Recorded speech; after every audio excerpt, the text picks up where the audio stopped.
Y justo en el medio está el motor.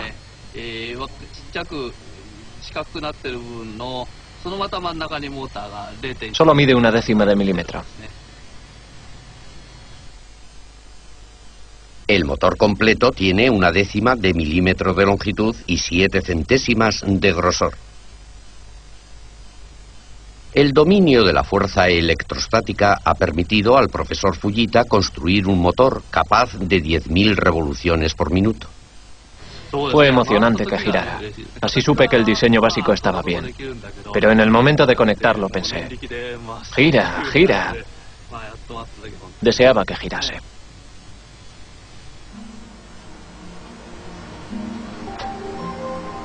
El profesor Fujita ha seguido procesando chips planos para crear varias microestructuras móviles.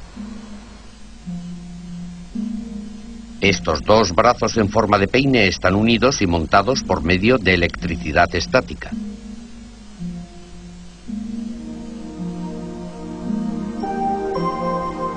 Esta máquina está forrada de estructuras capilares de 1/10 de milímetro de ancho. Estas pueden moverse para transportar objetos en el mundo microscópico.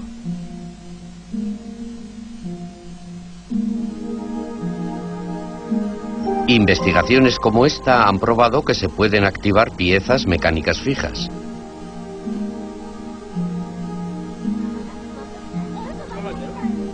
El grupo de estudio de micromáquinas también aceptó el reto de construir una que pudiera moverse.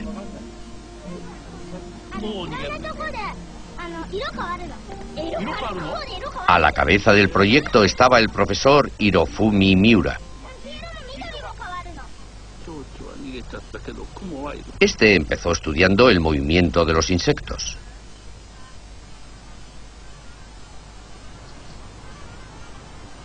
Los insectos incorporan una estructura especial que les permite moverse con libertad.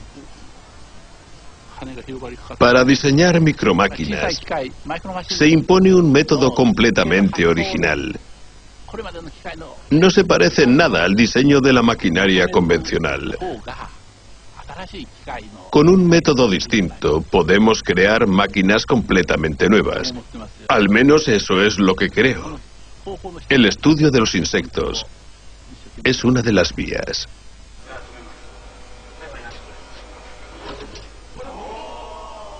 El profesor Miura, experto en ingeniería robótica, ha desarrollado todo tipo de robots interesantes, algunos capaces de imitar acciones de seres vivos, como por ejemplo hacer girar trompos o caminar sobre dos patas. Sin embargo, los principios del diseño de tales robots no se pueden aplicar a las micromáquinas. Cuanto más pequeña es la máquina, más difícil resulta hacer que se mueva. La resistencia del aire y la fricción se convierten en factores decisivos. El ver una cucaracha le dio al profesor una idea de cómo superar este problema.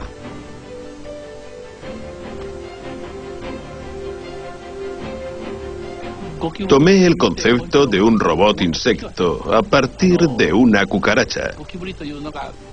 Una cucaracha posee muy pocas neuronas, sin embargo se mueve con gran destreza. Era algo tan asombroso que me sorprendió. Creí que podría llegar a algo. De este modo inicié con mis alumnos un estudio serio de los insectos. Los insectos carecen de controladores de precisión y de motores capaces de ejercer fuerzas poderosas. Tan solo poseen una estructura simple que necesita muy poca energía para moverse.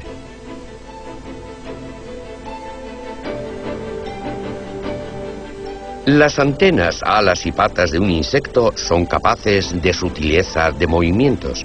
Eso es lo que atrajo la atención del profesor Miura. Aquí vemos cómo se activa el movimiento de las patas de un insecto. La estructura de las articulaciones es simple. El estímulo eléctrico transmitido por los nervios dispara la contracción automática de los músculos, con lo que las patas se mueven. El profesor cortó dos patas a una cucaracha y las conectó a un electrodo. Una pequeña carga de electricidad provocaba un movimiento reflejo en ellas. El profesor Miura pensó que si aplicaba la estructura de los insectos a la construcción de micromáquinas, sería posible obtener mecanismos pequeños capaces de moverse.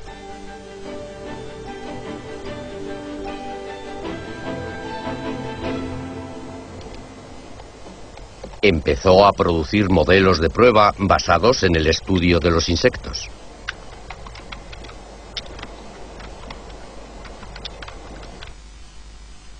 Este robot hormiga tiene un ancho de 1,5 milímetros y 0,7 de milímetro de longitud. Hay que moverlo por medio de un mecanismo sencillo en el cual la electricidad dispara un reflejo. El profesor Miura se sirvió del fenómeno de la resonancia. Cuando el suelo que pisa el robot se carga de corriente, se crea una ligera vibración que cambia según la intensidad de esa corriente. Las patas del robot tiemblan con fuerza cuando la potencia de la corriente es capaz de disparar cierto número de vibraciones. A este fenómeno se le llama resonancia. A un nivel de corriente bajo, las patas apenas responden.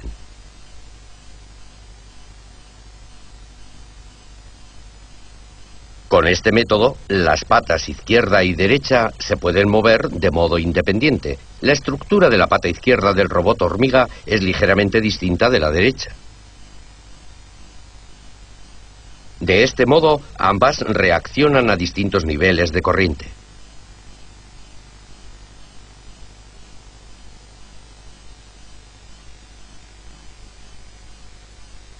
Así, el profesor Miura podía mover el robot hormiga en la dirección deseada.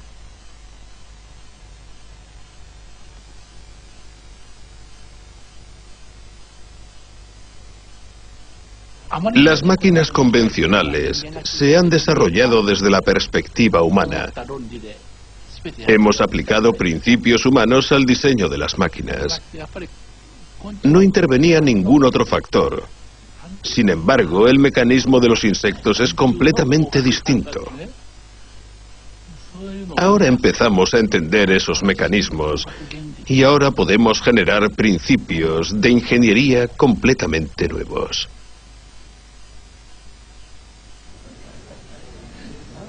Cuando el Ministerio de Industria japonés se hizo cargo del estudio de las micromáquinas, se entró en la fase de los usos prácticos.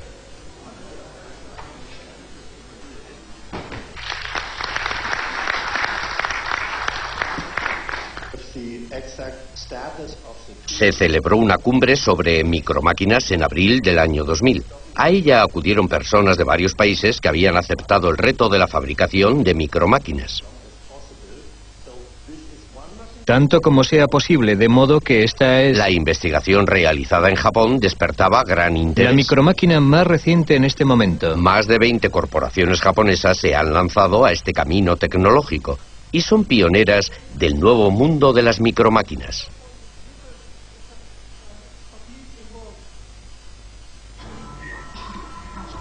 Una de las máquinas que está desarrollando una empresa se utilizará en áreas de centrales nucleares donde el ser humano no puede entrar.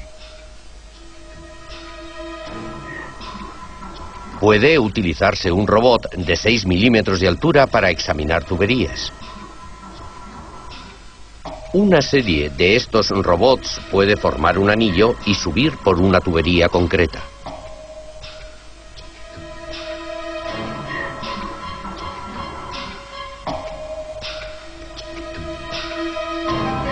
A corto plazo, robots como este incorporarán nuevas